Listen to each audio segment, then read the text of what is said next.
It's our great honor to welcome Dr. T. Tippeswamy sir, a renowned senior scientist, retired from the Central Sericulture Research and Training Institute, Ministry of Textiles, Government of India. Born on February 13, 1956, in Kunebao village, Chitradurga district, Dr. Tippeswamy has had an illustrious academic journey with a strong foundation in science. He completed his primary education in his native village and high school at Municipal High School, Chitradurga. He then pursued his pre-university and degree at Government Science College, Chitradurga. His academic excellence continued with botany from Karnataka University, Dharwad, followed by a PhD degree in botany from Mysore University.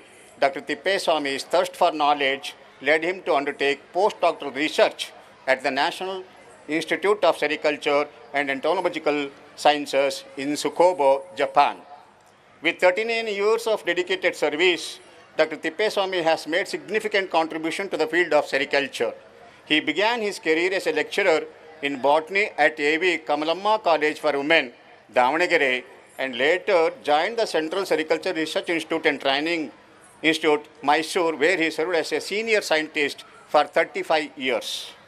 Dr. Tippeswamy's international experience includes advanced training at Zhejiang Agricultural University, Hangzhou, China, advanced research at National Institute of Sericulture and Entomological Sciences, Tsukuba, Japan, group study exchange program in Thailand, senior officers capacity building program in Japan, interactive programs in Melbourne and Adelaide, Australia.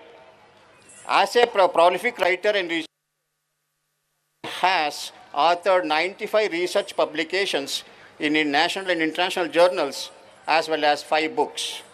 His work has been widely recognized and he has been received various awards and appreciations.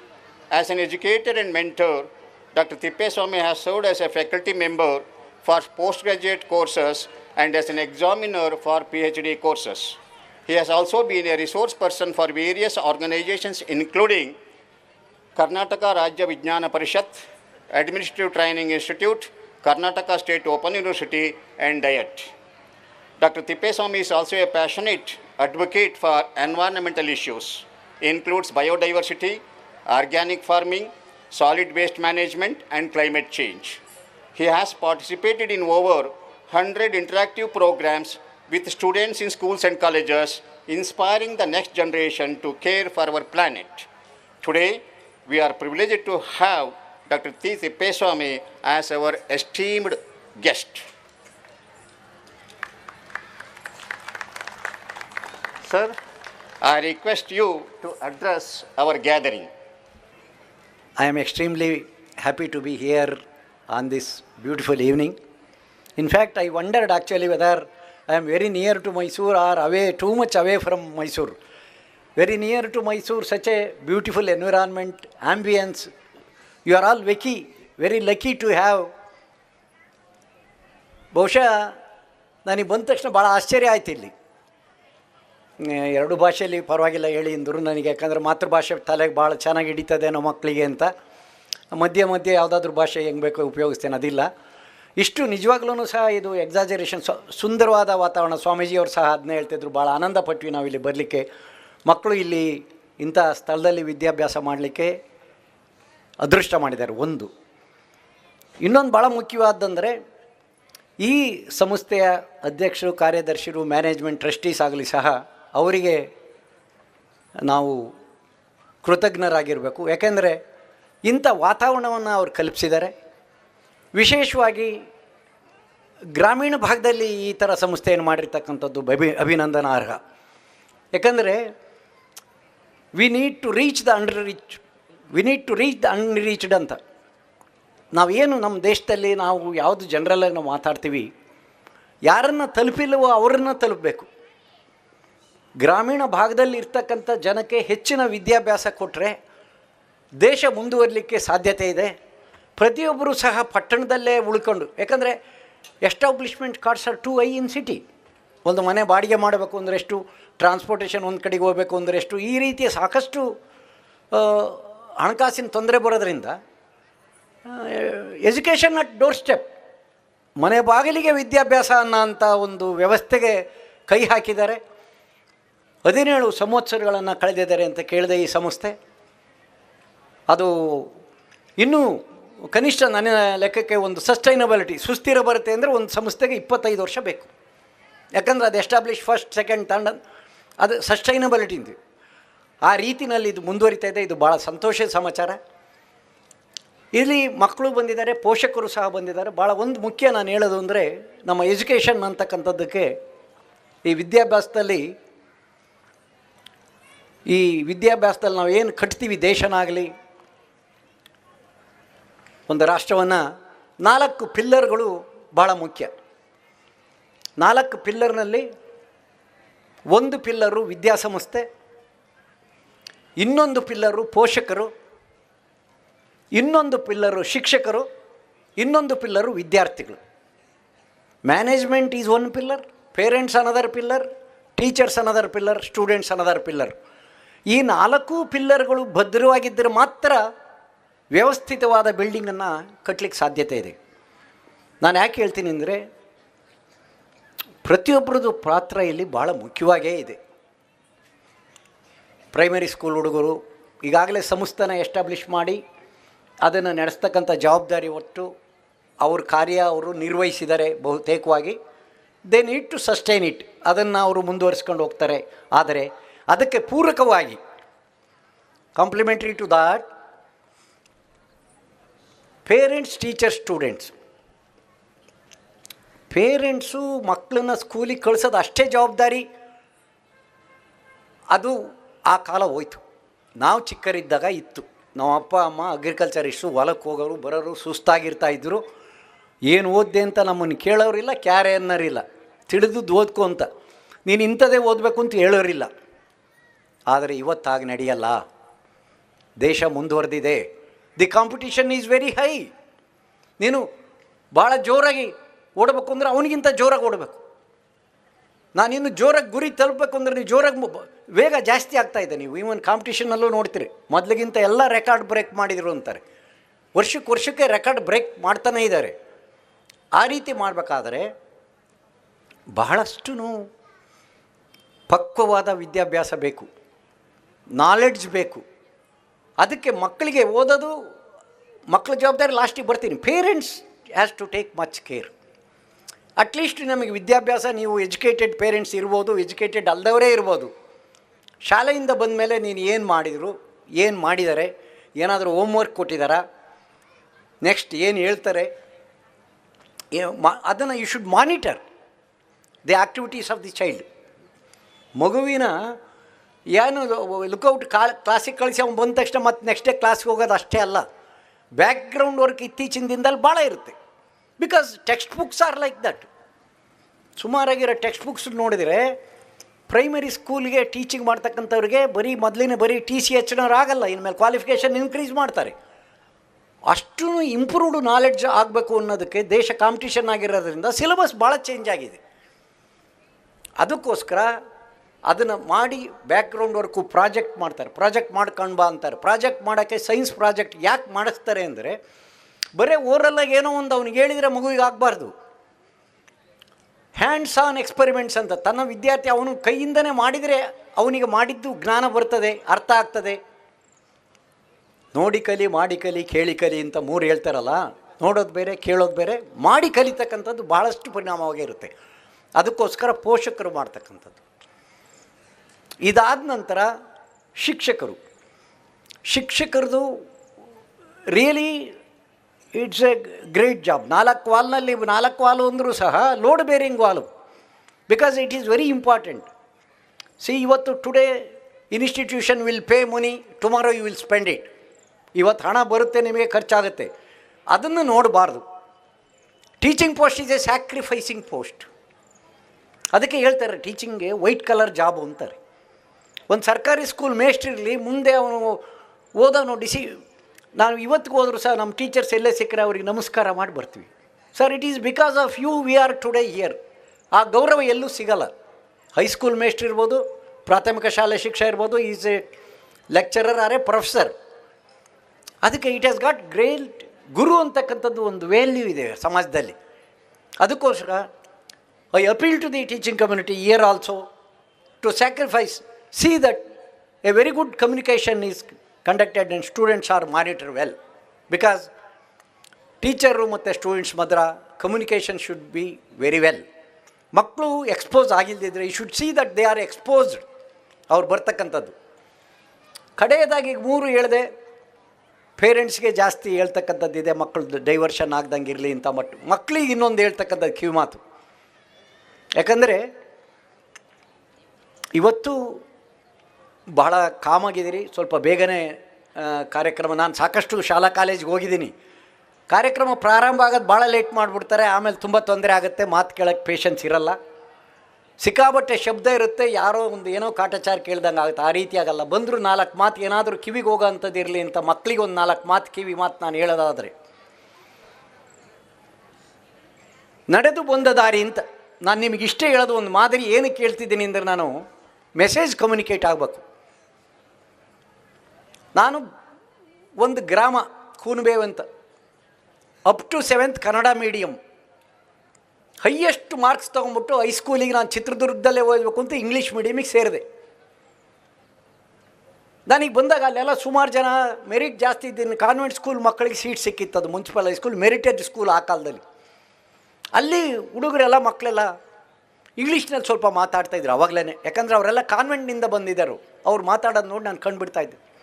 Thippeswamy ಬಾ, ನಿನಗೂ English ಹೇಳ್ಕೊಡ್ತೀವಿ ಮಾತನಾಡೋದು, at least ಸುಮ್ಮನೆ minimum what is your name ಅಂತ ಹೇಳಿದರೆ ಏನಾರು answer ಕೊಡಬೇಕಲ್ಲ. ಅವ್ರು ಹೇಳೋರು ವಾಟ್ ಈಸ್ ಯುವರ್ ನೇಮ್ ಅಂದರೆ ಮೈ ನೇಮ್ ಈಸ್ ತಿಪ್ಪೇಸ್ವಾಮಿ ಅನ್ಬೇಕು, ಗೊತ್ತಾಯ್ತಾ ಅಂದರು. ವಾಟ್ ಈಸ್ ಯುವರ್ ನೇಮ್ ಅಂತ ಕೇಳಿದರು. ವಾಟ್ ಈಸ್ ಯುವರ್ ನೇಮ್ ಅಂದ ತಕ್ಷಣ ನಾನು ವಾಟ್ ಈಸ್ ಯುವರ್ ನೇಮ್ ಅಂದೆ. ಏನು ಹಿಂಗೆ, ನನಗೆ ವಾಟ್ ಈಸ್ ಯುವರ್ ನೇಮ್ ಅಂದರೆ ಮೈ ನೇಮ್ ಈಸ್ ತಿಪ್ಪೇಸ್ವಾಮಿ ಅನ್ನೋದು ಗೊತ್ತಿಲ್ಲ. ನಿಜ ಹೇಳ್ತಿದ್ದೀನಿ. ನಾನು 95-98 ನಂಬರ್ ತೆಗೆದಿದ್ದೀನಿ 7ನೇ ಕ್ಲಾಸ್ನಲ್ಲಿ ಕನ್ನಡ ಮೀಡಿಯಮ್ನಲ್ಲಿ. ಪರಾಗ ರೇಣು, ಪರಾಗ ಸ್ಪರ್ಶ, ಪಾಲಿನೇಷನ್, ಫರ್ಟಿಲೈಸೇಷನ್, ನನಗೆ ಸೈನ್ಸು ತಲೆ ಮೇಲೆ ಬಿದ್ದಂಗೆ ಆಗ್ಬಿಡ್ತು. ನನಗೇನು ಹೈಸ್ಕೂಲ್ನ ನಾನು ಇಂಗ್ಲೀಷ್ ಮೀಡಿಯಮ್ನಲ್ಲಿ ಫಸ್ಟ್ ಇಯರ್ ಮುಗಿಸ್ತೀನಿ ಇರಲ್ಲ ಅಂತ ಬಂತು. ನಮ್ಮ ಹೆಡ್ ಮಾಸ್ಟ್ರು ಭಾಳ ಇದ್ದರು, ಹೇಳ್ತಾರಿದ್ರು, ಅವರುಗಳೆಲ್ಲ ಹೇಳುವ ಕೇಳ್ತಾ ಇದ್ವಿ ನಾವು ಸೂಚ್ಯವಾಗಿ. Determination enables one to succeed in his life. Determination enables one to succeed in his life. ದೃಢ ನಿರ್ಧಾರವು ಜೀವನದಲ್ಲಿ ಯಶಸ್ಸನ್ನು ತರುವುದು. You should determine. ನಾನು ಜೀವನದಲ್ಲಿ ಏನಾದರೂ ಆಗಬೇಕು ಅಂತಕ್ಕಂಥದ್ದನ್ನು ನಾವು ಮಾಡಬೇಕು. ಮುಂದೆ ಬೇರೆಯವ್ರು ಹೆಂಗೆ ಓದ್ತಾ ಇದ್ದಾರೆ, ಅವನು ಯಾಕೆ ಅಷ್ಟು ಚೆನ್ನಾಗಿ ತೆಗಿತಾ ಇದ್ದಾನೆ 95, ನಾವು ಯಾಕೆ ತೆಗಿಯೋಕ್ಕಾಗಲ್ಲ? ಅವನು ಯಾಕೆ ಆನ್ಸರ್ ಮಾಡ್ತಾ ಇದ್ದಾನೆ, ನಾವು ಯಾಕೆ ಆನ್ಸರ್ ಮಾಡೋಕ್ಕಾಗಲ್ಲ? ಅವನಿಗೇನು 2 ತಲೆ ಇದ್ದಾವ, 4 ಕಣ್ಣಿದ್ದಾವ, 3 ಕಿವಿ ಇದ್ದಾವ? ಆ ರೀತಿಯಾಗಿ ನಾವು ಉತ್ಸಾಹಕರಾಗಿ ಕಷ್ಟಪಡಬೇಕು, ನಿಷ್ಠೆ ಇರಬೇಕು, ಎರಡೇ ಇರಬೇಕು. ವಿದ್ಯೆ ಕಲಿಯೋಕ್ಕೆ ಇನ್ನೊಂದು ಹೇಳೋರು ನಮ್ಮ ಚೆನ್ನ ಶಿಕ್ಷಕರು, ಪ್ರಾಥಮಿಕ ಭಯ ಭಕ್ತಿ ಎರಡೂ ಇರಬೇಕು. ಭಯ ಭಕ್ತಿ ಎರಡೂ ಇವು. ಒಂದು ದಿವಸ 4ನೇ ಕ್ಲಾಸ್ನಲ್ಲಿ ಓದಬೇಕಾದ್ರೆ 4th ಸ್ಟ್ಯಾಂಡರ್ಡ್ನಲ್ಲಿ ನಮ್ಮ ಶಿಕ್ಷಕರು ಬೆಳಿಗ್ಗೆ ಒಂದು ಮೀಟಿಂಗ್ ಇದೆ, ನಾವು ಬರ್ತೀವಿ, ಬರೋದ್ರೊಳಗಡೆ ಒಂದು ಪದ್ಯ ತೋರಿಸಿದ್ರು. ಇದನ್ನು ನೀವು ಹೇಳ್ಬೇಕು, ಬೈವಾಟ್ ಮಾಡಿ ಹೇಳೋದಕ್ಕೆ ಸಿಸ್ಟಮ್ ಅವಾಗ. ಅಷ್ಟೊತ್ತಿಗೆ ಬಂದ ತಕ್ಷಣ ಎಲ್ಲರೂ ಹೇಳ್ಬೇಕು, ಒಪ್ಪಿಸ್ಬೇಕು ಅಂದು. ಬೆಳಿಗ್ಗೆ ಮೀಟಿಂಗ್ ಇತ್ತು, ಆ ಟೀಚರ್ಸ್ ಮೀಟಿಂಗ್ ಕರೆದಿದ್ದು ಹೆಡ್ ಮಾಸ್ಟರ್. ಮಧ್ಯಾಹ್ನ ಬಂದು ಕೇಳಿದ್ರು, 3:30ಗೆ ಬಂದರು. ಪಾಠ ಆದಮೇಲೆ ಯಾರ್ಯಾರು ಹೇಳಿ ಎಲ್ಲ ಕೈ ಎತ್ತಿ, ಯಾರ್ಯಾರು ಫಸ್ಟ್ ಯಾರು ಹೇಳ್ತೀರಾ ಅಂದರು.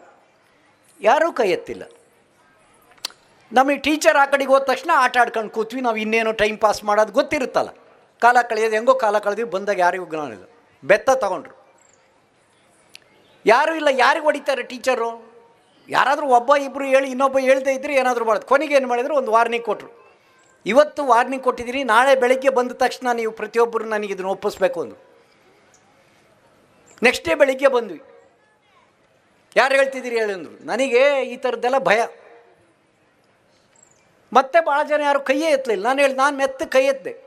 ಬೇರೆಯವರೆಲ್ಲ ಗಲಾಟೆ. ಆಮೇಲೆ ನನಗೆ ಹೊರಗೆ ಬಂದ ಮೇಲೆ ಇವತ್ತು ನಾನು ಹೇಳ್ತಾ ಇದ್ದೀನಿ, ಎಷ್ಟು ದಿವಸ ಆಗಿದೆ, ನಮ್ಮ ಟೀಚರ್ ಎಲ್ಲಿದ್ದಾರೋ ಏನೋ ಹೇಳಿದ್ರು ಕೈ ಕಟ್ಕೊಂಡ್ಬಿಟ್ಟು ಕಣ್ಣು ಮುಚ್ಕೊಂಡು ಹೇಳಿದ್ದು, ಚಾಗದ ಭೋಗದಕ್ಕರದ ಗೆಯದ ಗೊಟ್ಟಿಯ ಲಂಪಿ ನಿಂಪುಗಳು ಗಾಗರಮಾದ ಮಾನಿಸರೆ ಮಾನಿಸರಂತರಾಗಿ ಪುಟಲೇನಾಗಿ ಮೇನ್ ತೀರ್ಧಪುದು ತೀರದೊಡಂ ಮರಿದುಂಬಿಯಾಗಿ ಮೇಣ್ ಪುಟ್ಟುವುದು ವನವಾಸಿ ದೇಶದವಳು ನಂದನದಳು ವನವಾಸಿ ದೇಶದೊಳು. ಇವತ್ತಿಗೂ ನನಗೆ ಮರ್ತಿಲ್ಲ. ಭಯ ಭಕ್ತಿ ಎರಡೂ ಇರಬೇಕು ವಿದ್ಯೆ ಕಲಿಬೇಕಾದ್ರೆ. ಮೆಮೊರೈಸ್ ಮಾಡಬೇಕು ನೀವು. PUC ಒಬ್ಬ ಲೆಕ್ಚರರ್ ಇದ್ದರು, ಚಂದ್ರಶೇಖರ್ ಶಾಸ್ತ್ರಿ ಅಂತ. ಅವರು ಬಂದು ಬರಿತಾ ಇದ್ದರೆ ಎಲ್ಲಿದ್ದಾರೆ ಅಂದರೆ ಇವತ್ತು ಅವ್ರು ನಾನು PUC ಓದ್ತಾ ಇದ್ದದ್ದು 1971-72ರಲ್ಲಿ. ಅಷ್ಟು ವರ್ಷ ಆದರೂ ಅವ್ರ ಪಿಕ್ಚರ್ ಸ್ಟೇಜ್ಗೆ ಇವತ್ತು ಬಂತಂದರೆ ಇಲ್ಲಿ ನೀವು ನಿಮ್ಮ ಮುಂದೆ ನಿಂತರೆ ನಾನು ಅವ್ರ ಸ್ಟೇಜ್ಗೆ ಹೋದರೆ ಬರೆಯೋರು ಥೀರಮ್ಗಳನ್ನ, ಕೆಮಿಸ್ಟ್ರಿ ಥೀರಮ್ಸ್ ಬರೆಯೋರು. ಬರಿಬೇಕಾದ್ರೆ ಹಿಂಗೆ ಹೋಗ್ತಾ ಇದ್ದರೆ ನಮಗೆ ಆಶ್ಚರ್ಯ ಆಗ್ತಕ್ಕಂಥದ್ದು. ಮಾನಿಟ್ರ್ ಅವ್ರು ಹೇಳಿದ್ದು ನನಗೆ ಬರೆದಿರೋದನ್ನ ನೆನಪು, ಜಸ್ಟ್ ಉದಾಹರಣೆಗೆ ನಿಮಗೆ ಹೇಳ್ತಿರೋದು ನಾನು, ಎಕ್ಸಾಂಪಲ್. ಅವ್ರು ಅಷ್ಟೇ ಫಾಸ್ಟಾಗಿ ಬರ್ಕೊಂಡು ಹೋಗ್ತಾಯಿದ್ರು ಹೇಳ್ತಾ, if an element A combines with an element B and also with an element C, if B and C ಒಟ್ಟು combine among themselves, then they will combine in simple ratios or simple multiples of the ratios in which they separately combine with the constant weight of the other element in different compounds. This is known as law of multiple proportions ಅಂತ. ಆಶ್ಚರ್ಯ ನನಗೆ. ಅಂದರೆ ಆ memorise ನಿಮ್ಗೆ ಯಾಕೆ ಹೇಳ್ತಿದ್ದೀನಿ ಅಂದರೆ, ಮನಸ್ಸಿನಲ್ಲಿ ನೀವು ಎಕ್ಸಾಮಿನೇಷನ್ಗೆ ಹೋಗಿ ಪೇಪರ್ ಮುಂದೆ ಕೂತ್ರೆ, ಓದಿಲ್ಲದೆ ಇದ್ದರೆ ಪೇಪರ್ಗಳು ಕಪಾಳಕ್ಕೆ ಹೊಡಿತಾವೆ. ಅವಾಗ ಅನ್ನಿಸ್ತದೆ ಅಯ್ಯೋ ಎಂಥ ಕೆಲಸ ಆಗ್ಬಿಡ್ತಿದ್ದನು. ಹಾಗೂ ಎಡ್ಡಿಲೈನ್ ಓದಿದ್ದದ್ದು ಅನ್ನಿಸ್ತದೆ, ಬಟ್ ಅವತ್ತು ಎಡ್ಡಿಂಗ್ ಓದಿದ್ರೆ ನಾನು ನಂಬರ್ ಬರೆದು ಬಿಡ್ತೀನಿ. ಪ್ರತಿಯೊಬ್ಬರಿಗೂ ಅನ್ಸೋದು ಅಷ್ಟೇ. ಸಮಸ್ಯೆ ಬಂದಾಗ, ಕಷ್ಟ ಬಂದಾಗ ನೀರು ಬಾವಿ ತೋಡು ಅನ್ನತಕ್ಕ ಮುಂಚೆನೇ ನಾವು ವ್ಯವಸ್ಥಿತವಾಗಿ ಶಿಸ್ತುಬದ್ಧವಾಗಿ ನಾವು ಇರ್ತಕ್ಕಂಥದ್ದು ಕಲ್ತರೆ ಈ ರೀತಿಯಾದ ಯಾವುದೂ ಅವಘಡಗಳು ಮುಂದೆ ಬರ್ದಂಗೆ ವಿದ್ಯಾಭ್ಯಾಸದಲ್ಲಿ ಶಿಸ್ತು ಸಂಯಮದಿಂದ ವಿದ್ಯಾರ್ಥಿಗಳು ಗುರು ಹಿರಿಯರಲ್ಲಿ ಒಂದು ಭಕ್ತಿ ಇಟ್ಕೊಳ್ಳಿ. ಅದು ಭಾಳಷ್ಟು ಈ ಕಾಲದಲ್ಲಿ ನಾವು ಭಾಳ ಕಡಿಮೆ ಆಗ್ತಾಯಿದೆ, ಬಹುಶಃ ನೀವೆಲ್ಲರೂ ಗಮನಿಸಿರ್ಬೋದು. ಇನ್ನೊಂದು ಹೇಳ್ತಾ ಇದ್ದಾರೆ ಆ್ಯಕ್ಚುಲಾಗಿ, ಹೊಸ ಚಿಗುರು ಹಳೆ ಬೇರು ಕೂಡಿರಲು ಮರ ಸೊಬಗು, ಹೊಸ ಚಿಗುರು ಹಳೆ ಬೇರು ಕೂಡಿರಲು ಮರ ಸೊಬಗು, ಹೊಸ ಯುಕ್ತಿ ಹಳೆ ತತ್ವದೊಡಗೂಡಿ ಧರ್ಮ, ಋಷಿ ವಾಕ್ಯದೊಡೆ ವಿಜ್ಞಾನ ಮೇಳವಹಿಸೆ ಜಸವು ಜನಜೀವನಕ್ಕೆ ಮಂಕುತಿಮ್ಮ. ಹೆಂಗೆ ಹೇಳಿದ್ದಾರೆ ಲೆಕ್ಕ ಹಾಕಿ ನೀವು. ಋಷಿ ವಾಕ್ಯದೊಡನೆ ವಿಜ್ಞಾನ ಮೇಳವಹಿಸೆ ಜಸವು ಜನಜೀವನಕ್ಕೆ, ಕಾಮನ್ ಮ್ಯಾನಿಗೆ ಅದರದ ಇದು ಅರ್ಥ ರೀಚ್ ಆಗುತ್ತೆ, ತಲುಪುತ್ತೆ ಅಂತ ಮಂಕುತಿಮ್ಮ ಆವಾಗಲೇ ಹೇಳಿದ್ದಾರೆ. ಅಂದರೆ ನಾವು ವಿದ್ಯಾರ್ಥಿಗಳಾಗಲಿ ಪೋಷಕರಾಗಲಿ ಭಾಳಷ್ಟು ಗಮನ ಇಟ್ಕೊಂಡು ಮುಂದೆ ಇದನ್ನು ಆಗ್ತಕ್ಕಂಥದ್ದಕ್ಕೆ ಯಾವುದೇ ಒಂದು ಮಕ್ಕಳ ಬೆಳವಣಿಗೆ ಈ ಏಜಲ್ಲಿ ಯಾಕೆ ಹೇಳ್ತಾ ಇದ್ದೀನಿ ಅಂದರೆ, ಡಿಗ್ರಿಗಳಲ್ಲಿ ಹುಡುಗರಿಗೆ ಹೋಗಿ ಈ ಭಾಷಣ ಹೇಳಿದ್ರೆ ಇಷ್ಟೊತ್ತು ಕೇಳೋದು ಇಲ್ಲ, ಕಿವಿಗೆ ಹೇಳಿದ್ದು ಇಡಿಸೋದು ಇಲ್ಲ.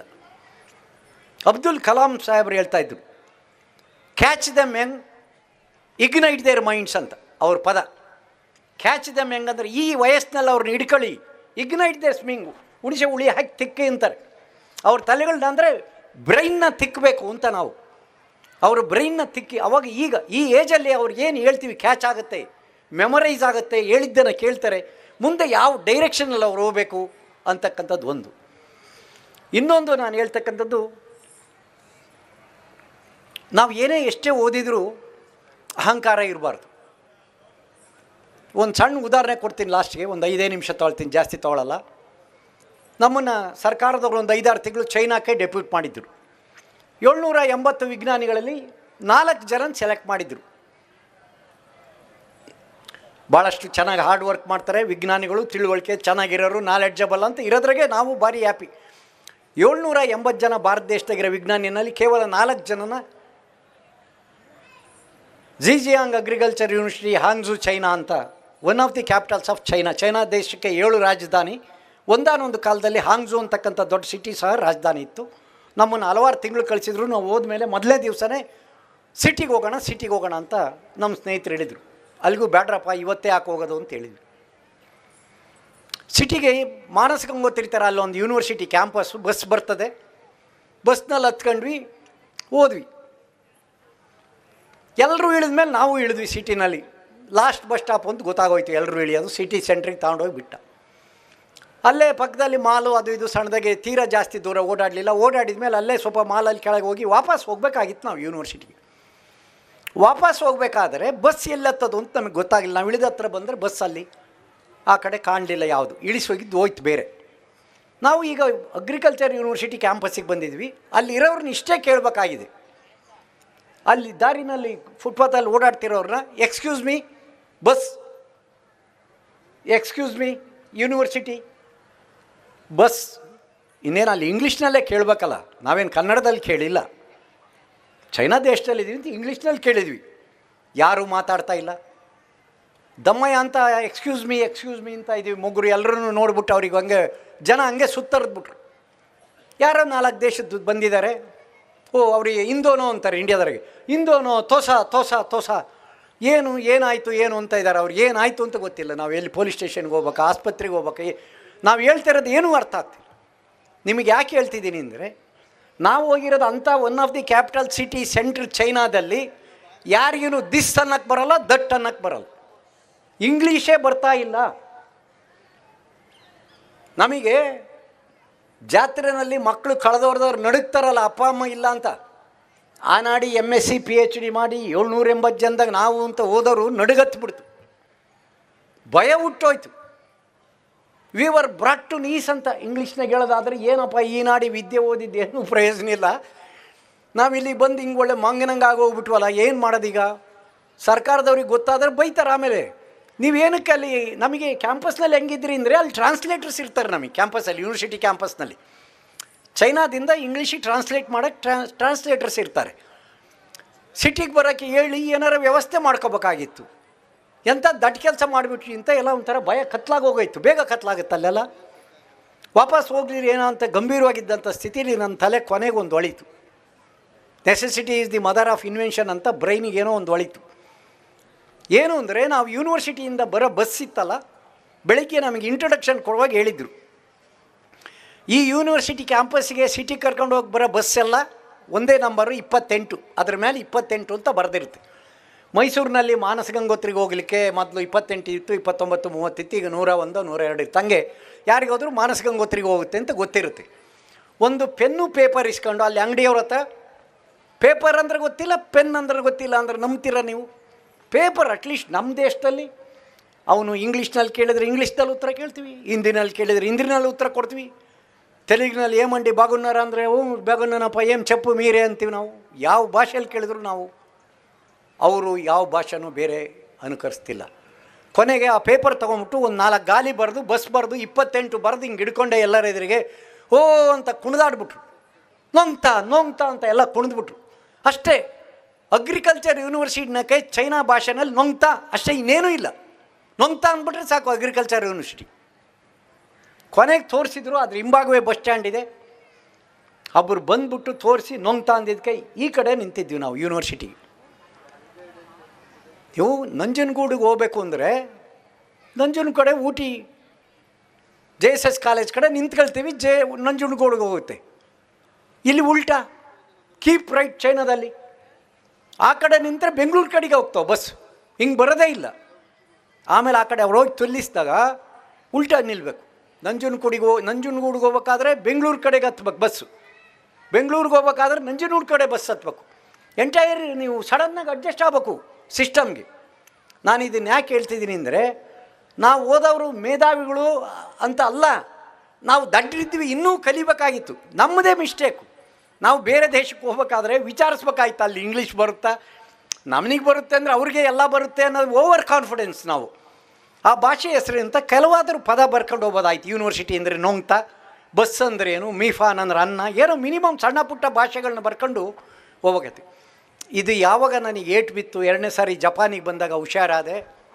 ಜಪಾನಿಗೆ ಬಂದ ತಕ್ಷಣ ಜಪಾನ್ನಲ್ಲಿ ಓದೆ, ಜಪಾನ್ನಾಗ ಹೋದಾಗ ಇದು ಮರ್ಯಾದೆ ಪ್ರಶ್ನೆ ದೇಶದ್ದು ಅಂಥೇಳಿ ಜಪಾನ್ನಲ್ಲಿ ಹೋದ ತಕ್ಷಣ ಸೀದಾ ಅಲ್ಲಿ ನಾವು ರೂಮ್ಗೆ ಹೋಗ್ತೀವಿ. ಹೋದ ತಕ್ಷಣ ಅವ್ರಿಗೆ ಹೇಳಿದೆ, ಚುರೇಶಿಮಾಸ್ ಒನಗಶಿಮಾಸ್ ಸ್ವಾಯಗೊಜಾಮಾಸ್ ಗೆಂಕಿದ್ಯಾಸ್. ಭಾರಿ ಖುಷಿ ಆಗ್ಬಿಟ್ರು. ದೋಮೋ ಅರಿಗತೋ ಗೊಜಾಯ್ ಮಸ್ತಾ ಸೋತ್ತೆ ಕುದೆ ಸಾಯ್. ಅಲ್ಲಿಗೆ ಹೋಗೋಷ್ಟೊತ್ತಿಗಾಗಲೇ ನಾನು ಜಪಾನೀಸ್ ಕಲ್ತ್ಕೊಂಡು ಹೋಗಿದ್ದೆ, ಕಷ್ಟ ಆಗುತ್ತೆ ಅಂತ. ಸುರೇಶಿಮಸ್ ಅಂದರೆ ಎಕ್ಸ್ಕ್ಯೂಸ್ ಮೀ ಅಂತ, don't please let me disturb you ಅಂತ. ಅಂದರೆ ಇಲ್ಲಿ ಥರ ಯಾರು ಹೋದ್ರೂ ನುಗ್ಗಂಗಿಲ್ಲ, ಫಸ್ಟು ಬಾಗಿಲು ಬಡಿಬೇಕು. ಸುರೇಶಿಮಾಸ್ ಶಾಲ್ ಐ ಡಿಸ್ಟರ್ಬ್ ಯು, ವನಗೈ ಶಿಮಾಸ್ ಎಕ್ಸ್ಕ್ಯೂಸ್ ಮೀ, ವಹಾಯ್ ಗೊಜಾಮಸ್ ಗುಡ್ ಮಾರ್ನಿಂಗ್, ಹೆಂಗಿದ್ದೀರಾ ಅಂದರೆ ಅವನ್ನೆಲ್ಲ ಮತ್ತಿಗೆ ಮಾತಿನ ಥರ ಅದೆಲ್ಲ ಬರ್ಕೊಂಡು ಕಾದ್ಕೊಂಡು ನಿಂತ್ಕೊಳ್ಳಲ್ಲ. ಆದ್ರೂ ಸುರೇಶಿಮಾಸ್ ವನಗಶಿಮಾಸ್ ವಾಯ್ಗೊಜಾಮಾಸ್ ಗೆಂಕಿದೇಸ್ ದೋಮೋ ಗೋರಿಮ ತಲೆಬಾಗಿ ನಮಸ್ಕರಿಸ್ತಾರೆ. ಜಪಾನ್ನರನ್ನ ಕಲ್ತ್ಕೋಬೇಕು. ಅವ್ರು ಯಾರೇ ಬರಲಿ ತಲೆಬಾಗಿ ನಮಸ್ಕರಿಸ್ತಾರೆ. ಮನೆ ಒಳಗಡೆ ಇದ್ರೆ ಒಳಗೆ ಓಡಾಡೋಕ್ಕೆ ಚಪ್ಪಲಿ ಇರ್ತಾವೆ, ಕೈಯಲ್ಲಿ ತಂದು ಕೊಡ್ತಾರೆ. ನಾವು ಚಪ್ಪಲಿ ಮುಟ್ಟಕ್ಕೆ ಎದುರ್ಕೊಂತೀವಿ ಆ್ಯಕ್ಚುಲಾಗಿ. ಅನತವ ನಮಯವ ನಾಂದೆಸ್ಕ, ತಮ್ಮ ಹೆಸರೇನು ಇಂಟ್ರಡ್ಯೂಸ್ ಮಾಡ್ತೀರಾ? ವಾತಾಶಿವ ಡಾಕ್ಟರ್ ತಿಪ್ಪೇಸ್ವಾಮಿ ದಾಸ್. ನನ್ನ ಹೆಸರು ಡಾಕ್ಟರ್ ತಿಪ್ಪೇಸ್ವಾಮಿ, ಇಂದೋನು ಮೈಸೂರು ಕರಾಕಿ ಮಾಸ್ತ, ಇಂಡಿಯಾ ದೇಶದ ಮೈಸೂರಿನಿಂದ ಬರ್ತಾಯಿದ್ದೀನಿ. ಶುಗೋತವ ಕೋಮುಯಿಂದ ಸಾಮೆ ಸೆಂಟ್ರಲ್ ಗೌರ್ಮೆಂಟ್ ಸೈಂಟಿಸ್ಟ್. ಜೈಕಾ ಅನ್ನೋ ಕೆನ್ಶು ನಾನು ಜೈಕಾ ಪ್ರೋಗ್ರಾಮಲ್ಲಿ ರಿಸರ್ಚ್ ಸೈಂಟಿಸ್ಟ್ ಕೆನ್ಶುಕೋಸ್ಕರ ಕೋ ಸಾಯಿಬಾ ಎಗಿಸಿಟ್ಟು those years very nice to meet you, very please to meet you. ನಾನು ನಿಮಗೆ ಇದನ್ನು ಯಾಕೆ ಹೇಳ್ತೀನಿ, ಇದನ್ನು ನಾನು ನಿಮ್ಮ ಮುಂದೆ ಪ್ರದರ್ಶಿಸ್ತೀನಿ ಅಂತ ಅಲ್ಲ, ನಿಮಗೆ ಕಲ್ತೀನಿ ಅಂತಲ್ಲ. ನನಗೆ ವಾಟ್ ಈಸ್ ಯುವರ್ ನೇಮ್ ಅಂದರೆ ತಿಪ್ಪೇಸ್ವಾಮಿ ಅಂತ ಹೇಳೋಕ್ಕೆ, ಮೈ ನೇಮ್ ಈಸ್ ತಿಪ್ಪೇಸ್ವಾಮಿ ಅಂತ ಹೇಳಕ್ಕೆ ಬರ್ದಿದ್ದವನು ಅಂಥ ಹಳ್ಳಿ ಸ್ಕೂಲ್ನಲ್ಲಿ ಬಂದಿದ್ದೀನಿ. ಇವತ್ತು ಇದನ್ನೆಲ್ಲ ಮಾಡಲಿಕ್ಕೆ ಸಾಧ್ಯತೆ ಆಗಿದೆ ಅಂದರೆ ಇವತ್ತು ಆ ಭಾಷೆನ ಮಾತಾಡೋದಲ್ಲದೆ ಆ ಭಾಷೆನಲ್ಲಿ ನಾನು ಲೆಕ್ಚರೂ ಕೊಟ್ಟು ಬಂದೆ. ಭಾಳ ಸಂತೋಷಪಟ್ಟರವರು. ಆ ನಂಬರ್ಸ್ನೆಲ್ಲ ನಾನು ಜಪಾನೀಸ್ ನಂಬರ್ಸ್ನ ಬರಿತಾ ಇದ್ದೆ. 1947 ಅಂದರೆ ಏನೇನೇನು ನಿಮಗೆ ಉದಾಹರಣೆ ಹೇಳೋದಾದರೆ ಸಿಗೋ ಇಚ್ನಿ ಸಂಶಿ ಗೋರಖನ ಚಿಕ್ಯೂಜು ಅಂದರೆ 1 2 3 4 5 6 7 8 9 10 ಅಂತ ನಾನು ಹೇಳಿದ್ದು ನಿಮಗೆ. ಇಚಿ ನೀ ಸಾನ್ ಶಿ ಗೋ ರುಕು ನಾನು ಆಚಿಕ್ಯೂ ಜುನಿ ಸಂಜು ಅಂಜು ಗೋಜು ರಕಜು ನಾನು 10 20 30 40 50 60 90 ಎಷ್ಟು ಬೇಕೋ ಕನ್ನಡವನ್ನು ಇವತ್ತು ಹೆಂಗೆ ಸುಲಲಿತವಾಗಿ ಮಾತನಾಡ್ತಿದ್ವಿ ಅದೇ ರೀತಿಯಾಗಿ ಜಪಾನಲ್ಲಿ ಮಾತಾಡ್ತಕ್ಕಂಥದ್ದು ಕೆಲವೇ ತಿಂಗಳಲ್ಲಿ ಹೋಗೋಕ್ಕೆ ಮುಂಚೆ ಸ್ವಲ್ಪ ಪ್ರಿಪ್ರೇಷನ್ ಮಾಡಿ ಕಲಿತು ಮಾತನಾಡ್ಲಿಕ್ಕೆ ಸಾಧ್ಯತೆ ಇದೆ ಅಂದರೆ ಏನನ್ನು ಬೇಕಿದ್ದರೂ ಮನುಷ್ಯ ಮಾಡೋದು. ನಾನು ನೆನಪಾಯಿತು, ನಮ್ಮ ಮೆಡ್ರಾಸ್ ಸರಳ ಮಾಡಿದೆ ಹೇಳ್ತಿದ್ರು, ದೃಢ ನಿರ್ಧಾರವು ಯಶಸ್ಸನ್ನು ನಿಜವಾಗಲೂ ತರುವುದು, ಅದು ಸತ್ಯವಾದ ಮಾತು ಅಂತಕ್ಕಂಥದ್ದನ್ನು ನಾನು ನಿಮಗೆ ಹೇಳ್ತಾ, ನಾವು ಹೆಚ್ಚಿಗೆ ಇನ್ನೂ ಓದತಕ್ಕಂಥದ್ದಿದೆ. ನಾವು ಇನ್ನೂ ನಾನು ಹೇಳಿದೆ ಎಷ್ಟೋ ಶಾಲೆಗಳಿಗೆ ಹೋಗಿದ್ದೇನೆ, ಆದರೂ ಸಹ ಇಷ್ಟು ಹತ್ರದಲ್ಲಿ ಇಷ್ಟು ಸುಂದರವಾದ ವ್ಯವಸ್ಥೆ ಇದೆ ಅಂತದ್ದು ಗೊತ್ತಿಲ್ಲ. ಭಾಳ ಸಂತೋಷ ಆಯಿತು ನಿಮ್ಮನ್ನೆಲ್ಲ ನೋಡಿ. ಮಾತನಾಡಿದರೆ ಎಷ್ಟೊತ್ತು ಬೇಕಿದ್ದರೂ ಮಾತನಾಡೋದು ಮುಖ್ಯ ಅಲ್ಲ. ಏನಾದರೂ ನಾವು ಇವತ್ತು ಬಂದಿದ್ದೀವಿ ಅಂದರೆ ಮುಂದೆ we should contribute something to the society. ಸಮಾಜಕ್ಕೆ ನಾವು ಕೊಡುಗೆ ಕೊಡಬೇಕು. ನಾವು ಮಕ್ಕಳಿಗೆ ಏನಾದ್ರು ಅದೆಲ್ಲ ಕೊಡುಗೆ ಸದ್ಯಕ್ಕೆ ನೋಡಪ್ಪ, ನಿಮ್ಮ ವಿದ್ಯಾಭ್ಯಾಸ ನೀವು ಚೆನ್ನಾಗಿ ಮಾಡಿ ನೀವು ಶ್ರೇಯಸ್ ಗಳಿಸಿದರೆ ನಿಮ್ಮ ತಂದೆ ತಾಯಿಗೂ ಸಂತೋಷ, ನಿಮ್ಮ ಶಿಕ್ಷಕರಿಗೂ ಸಂತೋಷ, ನೀವು ಓದ್ತಕ್ಕಂಥ ಸಂಸ್ಥೆಗೂ ಸಹ ಸಂತೋಷ. ಇನ್ನೇನೂ ಬೇಕಾಗಿಲ್ಲ. ಆಮೇಲೆ ನೀವಾಗಿ ನೀವು ಸಂತೋಷಪಟ್ಟು ನಾನು ಓದೋ ಸಂಸ್ಥೆ ಅಂತ ಬರ್ಬೋದು, ನಾನು ಅದು ಮಾಡ್ಬೋದು. ನೀವೀಗ ಮೊನ್ನೆ ನನಗೆ ಫೋನ್ ಮಾಡಿದ್ರೆ 2 ದಿವಸದ ಕೆಳಗಡೆ ನನ್ನ ಕೂನ್ಬೇವು ಗ್ರಾಮೀಣ ಸರ್ಕಾರಿ ಶಾಲೆಗೆ ಪ್ರಾಥಮಿಕ ಶಾಲೆಯಿಂದ, ಸರ್ ನಾವು ಟೂರ್ ಬರ್ತಾಯಿದ್ವಿ, ನಮಗೆ ಅಕಾಮಿಡೇಷನ್ ಬೇಕು ಅಂತ. ನಾನು ಭಾಳ ಸಂತೋಷ ಹೇಳಿದೆ, ದಯಮಾಡಿ ಬನ್ನಿ, ನೀವು ಯೋಚನೆ ಮಾಡಬೇಡಿ, ಇಂಥ ಸಾಮ್ರಾಟ್ ಚೌಲ್ಟ್ರಿಲಿ ಅವ್ರಿಗೆ ಅಕಾಮಿಡೇಷನ್ ವ್ಯವಸ್ಥೆ ಮಾಡಿ ಸಂತೋಷ ಪಟ್ಕೊಂಡು ಹೋದ್ರು. ನಾವು ಓದಿದ ಶಾಲೆ ನಾವು ಮರೆಯೋಕ್ಕಾಗುತ್ತಾ? ಎಲ್ಲಾದರೂ ಉಂಟಾ? ನೀವು ಯಾಕೆ ಯೋಚನೆ ಮಾಡ್ತೀರಾ? ನೀವು ಇರೋವರೆಗೆ ಹೇಳಿ ಊಟ ಕೊಡ್ಸೋಣ, ಏನು ಬೇಕು. ನಾವು ಯಾವತ್ತು ಆ ಶಿಕ್ಷಕರು ಹೇಳಿ ಕೊಟ್ಟಿರೋದ್ರಿಂದ, ಗುರುವಿನ ಆಶೀರ್ವಾದದಿಂದ ನಾವು ಇಂತಿದ್ವಿ. ಯಾವತ್ತೂ ನಾವು ಈಗ ತಲ್ತಿರೋದೇ ಜಾಸ್ತಿ ಅಂತ ಅಹಂಕಾರ ಪಡಬಾರ್ದು. ಕಲಿಯೋದು ಇನ್ನೂ ಭಾಳ ಇದೆ. It is very small. ನಾನೇನೋ ಹಲವಾರು ಕಾರಣದಲ್ಲಿ ನಾನು ಸುಮಾರು 15-16 ದೇಶ ನೋಡಿದ್ದೀನಿ. ದೇಶ ನೋಡಿ ಏನು ಕಲಿಯೋದು ಏನಿದೆ, ಒಂದು ಮೆಸೇಜ್ ನಾನು ಹೇಳೋದು, ಇಷ್ಟೆಲ್ಲ ದೇಶ ನೋಡಿದರೆ ಇಂಡಿಯಾ ಈಸ್ ದಿ ಬೆಸ್ಟ್, ಅದು ನಮಗೆ ಚೆನ್ನಾಗಿ ಗೊತ್ತಾಗುತ್ತೆ. ಭಾರತ ಇಷ್ಟು ಉನ್ನತ ರಾಷ್ಟ್ರ, ನಾವು ವಿ ಆರ್ ವೆರಿ ಲಕ್ಕಿ. ಭಾರತದಲ್ಲಿ ಕರ್ನಾಟಕದವ್ರು ಕನ್ನಡಿಗರು ಭಾಳ ಲಕ್ಕಿ, ಅದರಲ್ಲಿ ಮೈಸೂರಿನವರು most lucky to be a place. ಇದನ್ನು ನಾನು ಉತ್ಪ್ರೇಕ್ಷೆಗೆ ಹೇಳ್ತಾ ಇಲ್ಲ. ನಾನು ಚಿತ್ರದುರ್ಗ ತಾಲೂಕಿಂದ ಬಂದರೂ ಸಹ ಮೈಸೂರಿನ ಪ್ರಜೆಯಾಗಿ ಬದುಕ್ತಾ ಇದ್ದೀನಿ. ಆದರೆ ಇವೆಲ್ಲವನ್ನು ನೋಡಿದ ಮೇಲೆ ಯಾಕೆ ಹೇಳ್ತಿದ್ದೀನಿ ಅಂದರೆ, ಮತ್ತು ನಾವೀಗ ಏನು ಅವ್ರ ವ್ಯತ್ಯಾಸ ಏನು? ಒಂದು, ನಾವು ಯಾಕೆ ಅಷ್ಟು ಇಂಪ್ರೂವ್ ಆಗಿಲ್ಲ? ಏನು ನಮಗೂ ಅವ್ರಿಗೆ ವ್ಯತ್ಯಾಸ ಅಂದರೆ ಬ್ರೈನು ಇಂಡಿಯಾದವ್ರದ್ದು ಸೆಕೆಂಡ್ ಟು ನನ್ನ ಪ್ರಪಂಚದಲ್ಲಿ. ನಮಗೆ ಕಾಂಪಿಟೇಟರ್ಸ್ ಅಂದರೆ ಚೈನಾದವ್ರು. ನಾನು ಎಲ್ಲಿ ನೋಡಿದ್ರು ವರ್ಲ್ಡಲ್ಲಿ, ನಾನು ಏನೋ ಚೈನಾ ಅಂದರೆ ನಾರ್ತ್ ಇಂಡಿಯಾ ಥರ ಇರುತ್ತೆ, ಹಂಗೂ ಹಿಂಗೂ ಅಂತ ಹೋದರೆ ಸುಸ್ತು ಹೊಡೆದ್ಬಿಟ್ಟೆ. ಚೈನಾ ನೋಡಿ, ವಂಡರ್ಫುಲ್ ಕಂಟ್ರಿ. ಏನು ರಾಕ್ಷಸನ ಥರ ಕೆಲಸ ಮಾಡ್ತಾರೆ, ಹಗಲು ರಾತ್ರಿ ಕೆಲಸ ಮಾಡ್ತಾರೆ, ಕಷ್ಟಪಡ್ತಾರೆ. ಶಾಂಘಾಯ್ಗೆ ಹೋದರೆ ಬೋರ್ಡ್ ಒಂದೇ, ಮೈ ಚೈನಾ ಮೈ ಕಂಟ್ರಿ, ಒಂದೇ ದೇಶ, ಒಂದೇ ಜಾತಿ, ಒಂದೇ ಭಾಷೆ. ಶಿಸ್ತು ಇಂಪಾರ್ಟೆಂಟ್, ಡಿಸಿಪ್ಲಿನ್.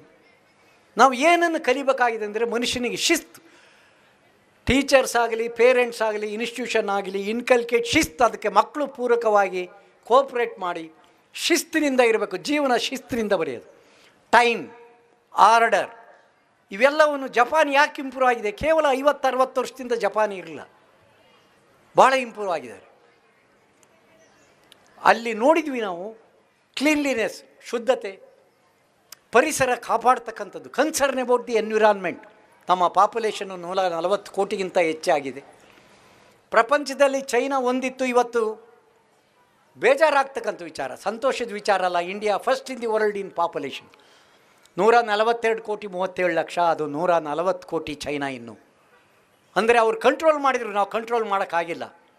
ಪಾಪ್ಯುಲೇಷನ್ ಕಂಟ್ರೋಲ್ ಮಾಡದಿದ್ದರೂ ಪರವಾಗಿಲ್ಲ, ಅದ್ರ ಸಮವಾಗಿ ಡೆವಲಪ್ಮೆಂಟ್ ಮಾಡಿ ಅಭಿವೃದ್ಧಿಗೊಳ್ಳಿ. ಪಾಪ್ಯುಲೇಷನನ್ನು ಇಟ್ಕೊಳ್ಳೋದು ಅಂತಿಲ್ಲ.